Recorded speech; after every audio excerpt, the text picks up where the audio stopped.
Hello and welcome to the EduCon channel in the Slack. This is just for people that are invited to the 2019 EduCon in the US in the Anaheim, LA area.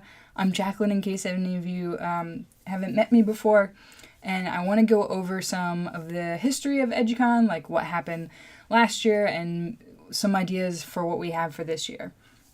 I might start with the history of kind of We Create EDU, and this way we're all caught up on the same page. And I know there was also some worries about some other EduCons that maybe have happened.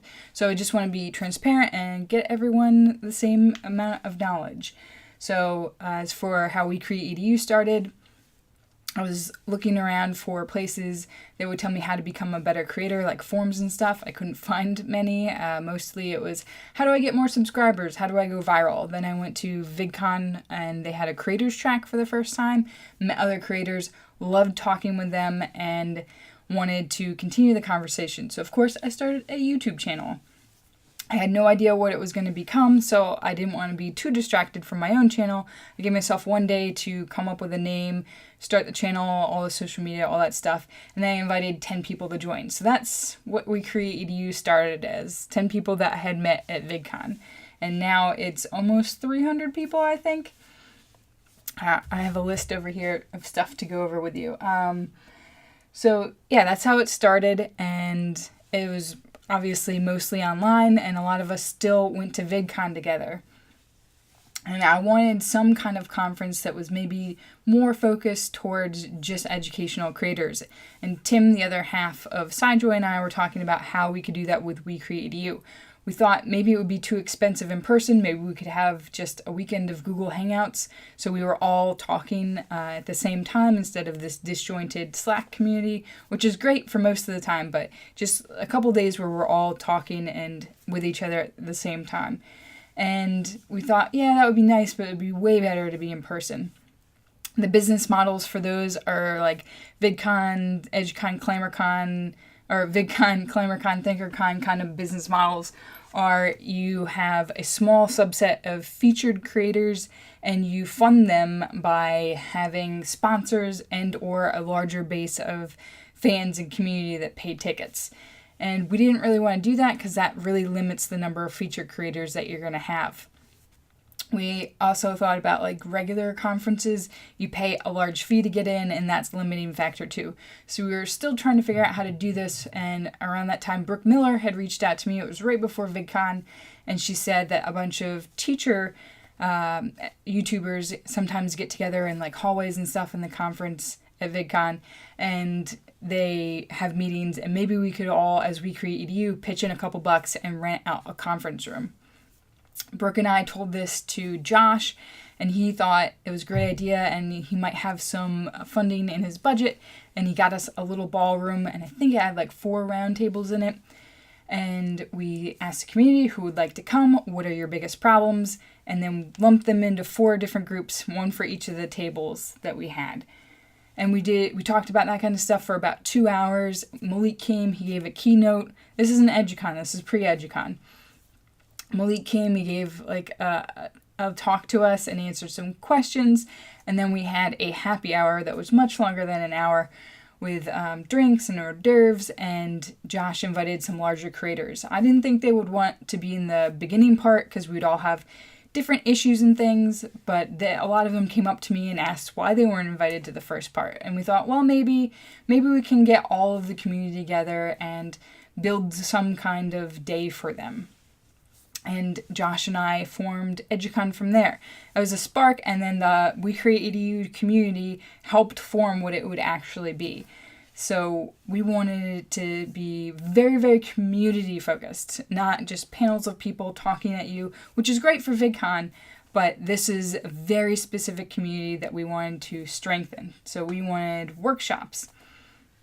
So the actual, I guess leading up to it, what happened with the invites and the programming, we sent a list of interested people from We Create EDU, also a wish list of creators we would like to see there, and we sent that over to YouTube since they're footing the whole bill for this. That's the workaround. So you lose some control, but we couldn't never have done something like this without them. So we sent the list of invites to them. I think pretty much every creator that from We Create EDU that wanted to go got to go. And then they also invited a bunch of people from our wish list, but for privacy and concerns and stuff and confidentiality, they couldn't share the list with us, which is understandable. But it also meant we couldn't reach out to anyone outside of We Create EDU to do any programming or get any like ideas of what they wanted from the day, which is a little problematic and has changed this year, fortunately. Because they also were sending out surveys to try and figure some other things out, but it was hard to talk to people, to explain what EduCon was before it had actually happened. It was a proof of concept for all around. We had to tell creators that, yes, it's worth coming here for a day, and we had to prove to other people in YouTube, like, this is the way you want to run a conference. You want it to be community-driven and have them do networking and workshops and stuff like that, which is not how YouTube usually runs things. So last year was all about convincing people that this conference was going to be worth it. We did our own programming. We didn't know who was invited and who had accepted. And We Create EDU, we had forms and people sent in what they wanted to see, and then we had some hangouts and we discussed what we wanted to do, and people volunteered to be moderators, which was amazing. So much work went in by so many people, and I'm so thankful. And then we formed an agenda and had some lists of things that we wanted to do. It took us a while to do this because we didn't have a venue for a long time. And when we finally got the venue, it is 14 rooms. So that's a lot of programming to do. Some of the rooms weren't programming themselves. Brian, thank you so much. You set up the collab room. It was absolutely amazing. Jonathan did our film screening where it was like choose your own adventure. What do you want to see? And we had a couple other rooms like that, some unconference places. There's a place for you to talk to YouTube product. I think it was only sign up last year. It might be different this year. But you could sign up and they would show you some new features that they might be rolling out, and they wanted to get your feedback. And there's a lot of YouTube staff floating around, so if you've never met any employee from YouTube before, you'd have an opportunity to talk to them. And obviously there were tons of creators there that you could network and see, and that's obviously the highlight of all of this. But it was a little disjointed with the 14-room setup. And we started the day down in the ballroom, and then we had to go through security upstairs, and then at the very end, we had to have lunch upstairs because we didn't want to bring everybody back down and up through security, which was disjointed in 14 rooms, and then we brought everyone back down for the happy hour at the end of the day. And I think the programming, for the most part, was absolutely wonderful. But this year, we do want to change a couple of aspects. Some hang-ups last year. Since we didn't have access to people's emails, we did all this, we were doing this homework stuff.